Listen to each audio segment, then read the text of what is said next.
So, I can't believe I'm saying this, but once again, I think the internet is being too mean. And today we're talking about Kraven the Hunter, which is deemed like one of the worst films of the year.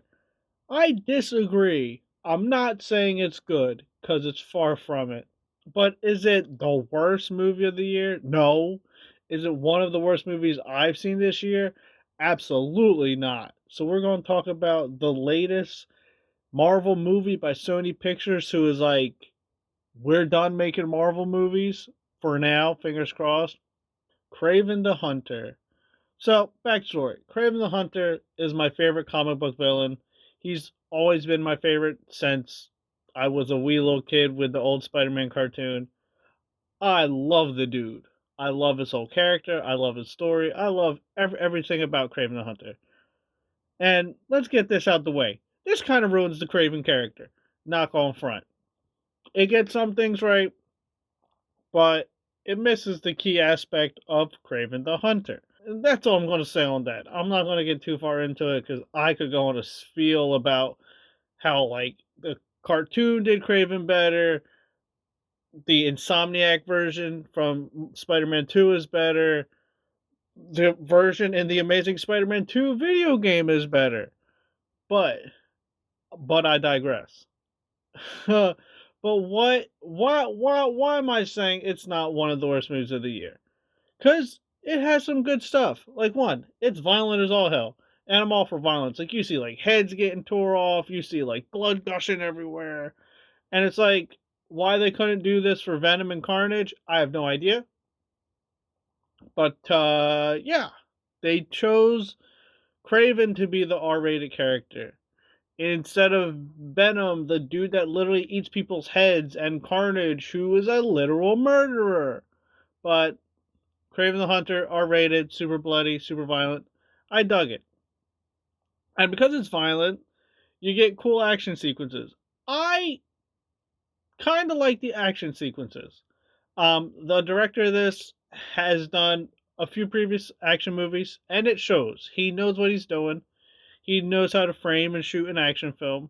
It works. The sequences are cool. They're sprinkled throughout. Like, there isn't just like one at the beginning and one at the end. There's quite a few of them, and all of them are pretty exciting. They're all pretty fun, and I had fun with the characters. Like, the character of Rhino, completely different from the books, but I liked it. Of course, you got Craven, you got his brother, who is also a very fun character. And those who don't know the books, I'm not going to spoil who his brother is, but he's another Marvel villain, and it's cool to see this particular character live action. So, like, they're fun to watch. And yeah, it's just there's just I don't know. I just found it engaging, even though it's not particularly good. Like, there's like Calypso is a character, and she's completely wasted. Like, she's just there to basically help Craven in like two scenes and call it a day. It's very odd, especially since the actress has an Oscar. So it's like, what? Um, but outside of that fun stuff, this film is ugly, and I don't mean like visually. I guess I kind of do mean visually.